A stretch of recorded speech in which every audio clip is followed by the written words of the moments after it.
Hey guys, Madu Koga here. So I wanted to make a video about me learning Igbo. As y'all could probably already tell from my last video, I just started learning it. It's been about a week. It's one of those New Year languages. So before I show you the material I'm using, I wanted to just give y'all a little background as to the language itself and which variety in particular I'm learning. So Igbo, for all that don't know, it's spoken primarily in southeastern Nigeria. Um, I guess the core Igbo states are Imo, Abia, Anambra, Enugu, and Ebonyi. And Igbo people spill out in Rivers State, Delta State, and I think Akwa Ibom, if I'm not mistaken. But anyway, so yeah, it's Niger Congo family, specifically of the Volta Niger branch. So for y'all that are kind of new to my channel, I've been learning Mandingo and Swahili as well. Those are both in the same family, but different branches. I won't get into all the detail, but because it's kind of complicated. But basically, I'm learning three Niger Congo languages from three different branches that are pretty far from each other, but nonetheless, learning Igbo, I could definitely see the connections, and it makes part of it easier. Um, so anyway, Igbo is it's more of a cluster of dialects.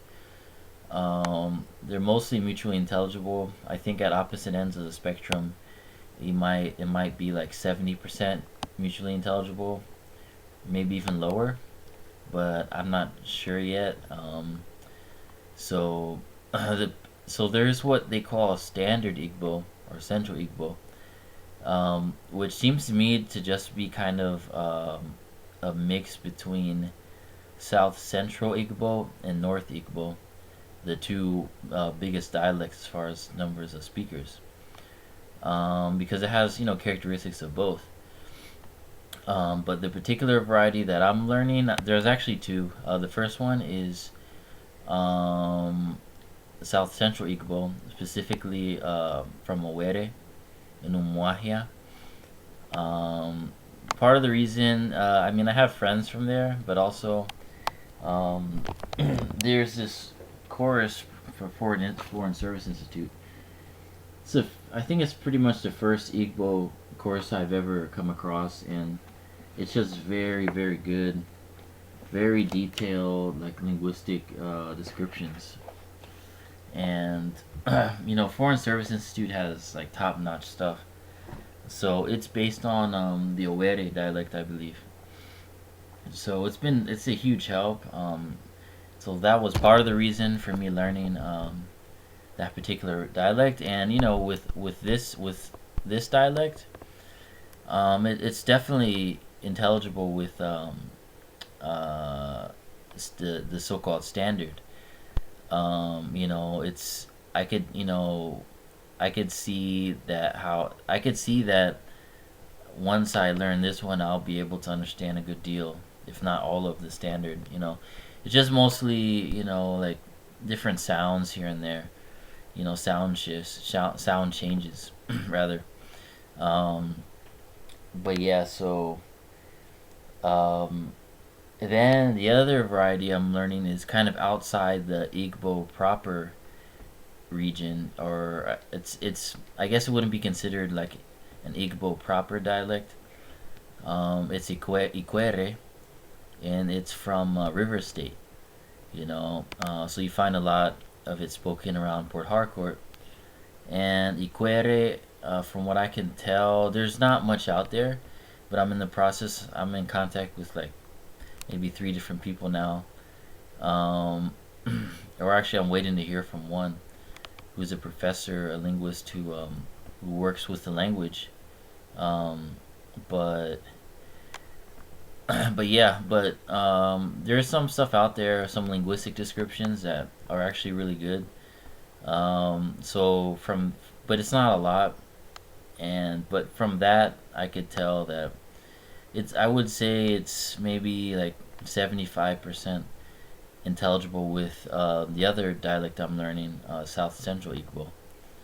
So that's good. It's a little different. Like for example, um, in South Central Igbo, you would say, let me think here. Ishi is head. Ishi. And Ikwerre would be Ishi. And then you have Ewu, which is a goat in South Central. Then Ikwerre would be Owu.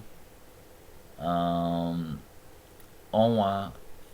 Onwa is month in South Central Igbo, and in Ikwerre, I believe it's Onwa. So it's like a lot of tone. Ikwerre seems to be more tonal than South Central Igbo. There's some there's some phonological differences, even some different words altogether that don't seem to share cognate. But nonetheless, I'm really attracted to it. I like it, and I'm gonna do what I can to find material and people to practice with. Because Igbo itself, the whole cluster altogether, has around 50 million speakers. So it's not that hard to find speakers. I'm actually in a WhatsApp group for people who want to learn Igbo. But anyway, let me show you some of the other material.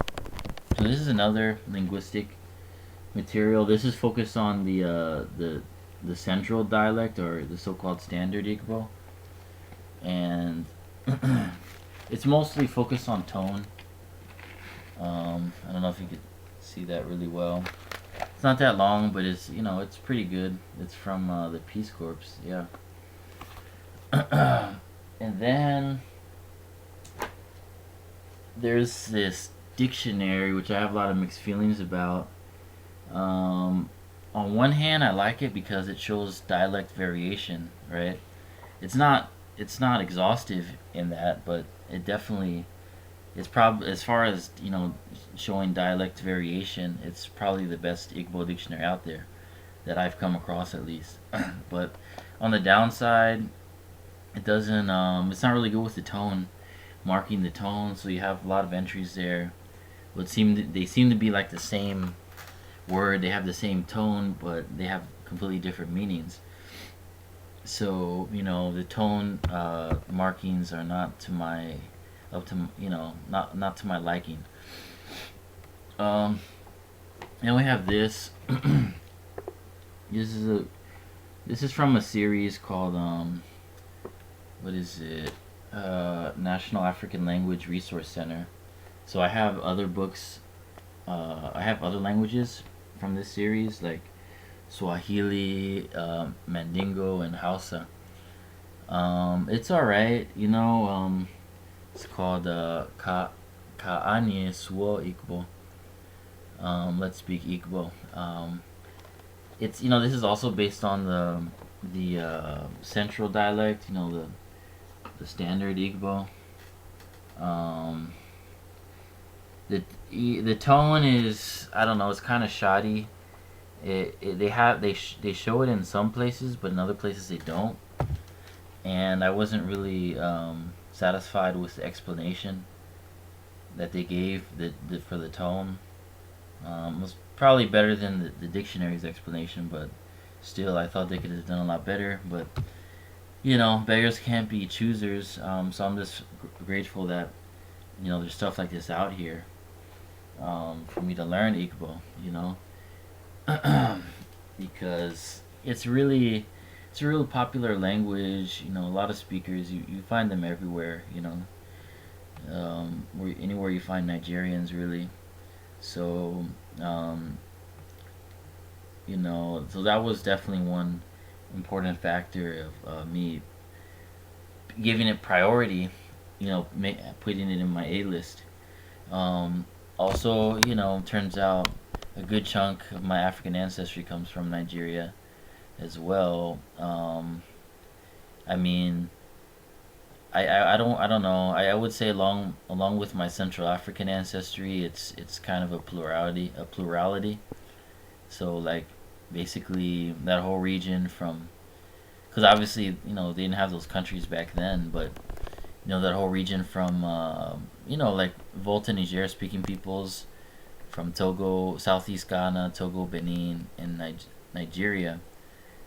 And also got a lot of ancestry from Cameroon, and on down to the Central Africa, the Congo Basin. So that whole region is definitely my definitely the biggest chunk of my African ancestry comes from that whole region. So or that group of regions rather. So, but yeah, it's all yeah. Like I said, it's very